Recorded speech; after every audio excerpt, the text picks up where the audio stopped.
네, 이어서 오늘의 한 줄 뉴스를 전해드립니다.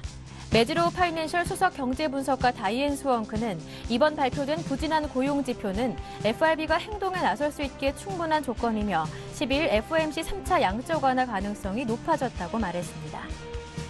유럽중앙은행이 지난 6일 발표한 국채 매입 계획에 대해 독일에서 재정 위험성을 키운다며 철회를 요구하는 소송이 제기됐습니다. 메르켈 총리가 이끄는 기독교 민주당의 페터 가우바일러 의원은 ECB가 국채 매입 프로그램을 철회하지 않는 한 독일 의회도 유로화 안정화 기구에 승인하지 않도록 해달라며 독일 고등법원에 소송을 제기했습니다. 지식경제부는 유럽 재정 위기로 촉발된 경기 하강에 대비해서 하반기에 14조 4천억 원 수준의 돈을 풀어 경기 부양에 나서기로 했습니다. 자동차와 고가의 가전제품에 대한 개별 소비세는 내일부터 인하하고 미분양 주택의 양도소득세는 5년간 감면, 취득세 또한 50% 인하 등 추가 경기 부양책을 확정해 발표했습니다. 중국의 지난 8월 수출이 전년 대비 2.7% 증가했습니다. 이는 시장 전망치 2.9%를 하회하는 수치입니다. 또 수입은 전년 동기 대비 2.6% 감소하며 전망치 3.5%를 크게 밑돌았습니다. 네, 이어서 자세한 여의도 의견 들어보겠습니다. 오늘은 NH농협증권 이아람 연구원과 함께합니다. 안녕하세요. 네, 안녕하세요. 네, 8월 미국의 고용지표가 부진하게 나타나면서 13일 있을 FOMC에서 QE3에 대한 가능성 높아지고 있는데요. 어떻게 보십니까? 네, 지난 8월 말 잭슨 후 연설에서 버냉키 연준 의장이 추가 양적 완화 가능성에 대해 시사하면서 이번 주에 예정된 FOMC에 대한 관심이 커지고 있습니다. 지난 주말 발표된 미국의 8월 고용지표가 부진한 모습을 보이면서 미국 경기 회복에 대한 의구심이 재차 확산되었는데요. 8월 실업률은 8.1%를 기록해 7월에 8.3%보다는 소폭 하락했지만 구직 포기 등 노동인구가 줄어든 영향으로 평가되고 비농업 부문 취업자 수는 7월보다 9만 6천 명 늘어나는 데 그치며 7월에 14만 1천 명 증가와 시장 예상치인 12만 5천 명 증가를 크게 하회했습니다.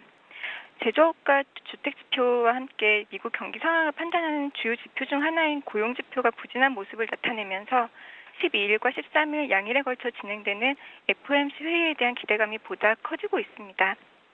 최근 연설에서 버냉키 연준 의장이 강한 경기 회복과 고용시장의 지속적인 개선을 위해 필요할 경우 추가 부양책을 시행하겠다고 발표했는데요. 고용시장 회복이 지연되면서 연준의 추가 양적 완화 시행에 대한 정당성을 높이고 있어 이번 FOMC에서의 3차 양적 완화 기대감은 어느 때보다 높아져 있는 상황입니다. 지난주 ECB의 무제한 단기국채 매입 발표 이후 위험자산 선호 심리가 재차 살아나고 있는데 만약 이번 주 연준이 3차 양적 완화를 시행한다면 주식시장은 연말까지 강한 유동성 랠리가 진행될 것으로 전망됩니다.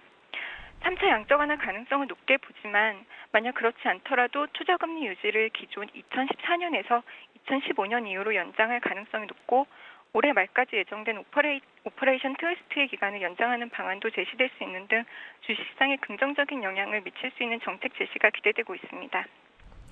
다음 이슈 살펴보겠습니다. 지난주 22에서 새 국채 매입 프로그램을 발표했지만 이번 주 12일 독일에서 ESM이 위헌이다 이렇게 판결이 난다면 다시 말짱 도루묵이 되는 건데요. 다행히 합헌 가능성이 높다고요? 네, 최근 동향을 살펴볼 때 12일 예정된 독일 헌법재판소의 ESM 판결은 합헌 결정이 내려질 가능성이 확실시되고 있습니다. 독일이 ESM 설립에 찬성한다면 재정위기 국가들의 부채를 독일이 부담하게 될 가능성이 크기 때문에 현재 독일 내부에서도 여전히 반대 목소리가 큰 상황입니다. 하지만 만약 독일 헌법재판소가 위헌 결정을 하게 되면 ESM과 신재적 협약이 무효화될 수도 있고 지난주 ECB가 발표한 재정위기국 무제한 국채 매입도 무산될 수 있는 등 글로벌 금융시장 전반에 강한 파장을 몰고 올 수 있는 만큼 긍정적인 방향으로 결정될 전망입니다. 이에 따라 지난주 ECB의 무제한 국채 매입에 이어 독일 헌법재판소의 판결 등 불확실성이 완화되면서 유로존 우려는 빠르게 완화될 것으로 기대되고 오는 13일 예정된 EU 재무장관 회담에서 ESM 가동 및 재정위기국 지원에 대한 세부 논의가 진행될 것으로 예상되고 있어 주시장에 긍정적으로 작용할 전망입니다. 한편 중국이 대규모 인프라 투자에 나서면서 경기 부양책 적극적으로 나설 것이다 기대가 높아지고 있는데 그 가운데 중국의 지표 또한 부진하게 나타나면서 경기 부양책 기대감을 높여주고 있다고요? 네, 중국 8월 실물 경제 지표가 예상치를 하회하는 부진한 흐름을 보이면서 중국 경기 회복 둔화 우려가 확산되고 있는데요. 8월 산업 생산이 전년 동월비 8.9% 증가에 그치면서 7월에 9.2%에 비해 둔화되었는데 산업 생산 증가율이 9%를 하회한 것은 지난 2009년 5월 이후 처음입니다. 8월 소매 판매 역시 전년 동월비 13.2% 증가에 7월 13.1%보다 0.1% 증가에 그치면서 실무 경기 둔화 흐름이 지속되고 있음을 확인시켰습니다. 8월 소비자 물가는 7월 1.8%에서 2.6%로 상승하며 지난 3월 이후 5개월 만에 상승 반전했지만 생산자 물가는 전년 동월비 3.5% 하락해 34개월 만에 최저치를 기록하는 등 중국의 소비자 물가가 상승 반전했지만 생산자 물가 하락폭이 확대되면서 인플레이션 압력은 제한된 흐름을 보였습니다. 최근 중국의 경기 둔화 흐름이 이어지면서 지난 주말 중국의 국가발전개혁위원회는 약 1조 위안, 우리 돈으로 180조 원에 상당하는 자금을 투입해 지하철, 고속도로, 항만 등 60개 인프라 건설 프로젝트를 추진할 계획이라고 밝혔습니다. 신규 인프라 건설 프로젝트들은 올해 하반기부터 시작해 2018년까지 끝낼 계획으로 알려져 있는데요. 대형 인프라 건설 프로젝트들을 통해 중국 경기가 올해 4분기부터는 회복세로 돌아설 것으로 전망되고 있어 중국 경기에 상대적으로 민감한 국내 기업에도 긍정적으로 작용할 전망입니다. 이렇게 해외 이슈 꼼꼼하게 분석해봤고요. 끝으로 오늘장 투자 전략도 부탁드립니다. 네, 오늘 코스피 시장은 12일 독일 헌법재판소의 ESM 위헌 여부 판결과 12일, 13일 미국 FOMC 회의를 앞두고 일단 지켜보자는 관망세가 확대되는 모습입니다.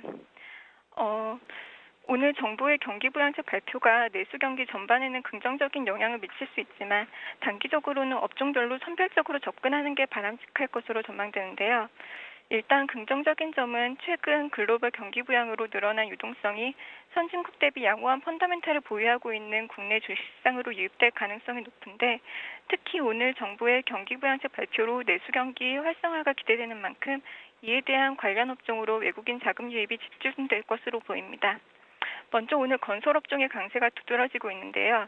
최근 부동산 가격 하락과 거래 부진으로 부진한 흐름이 이어졌던 건설업황이 중국의 인프라 투자와 맞물리면서 반등세를 나타낼 것으로 보이고 최근 국내 내수 판매가 급감한 자동차의 경우 개별 소비세를 연말까지 인하하기로 발표하면서 구입 시기를 앞당기는 효과를 가져올 수 있다는 점에서 긍정적으로 평가됩니다.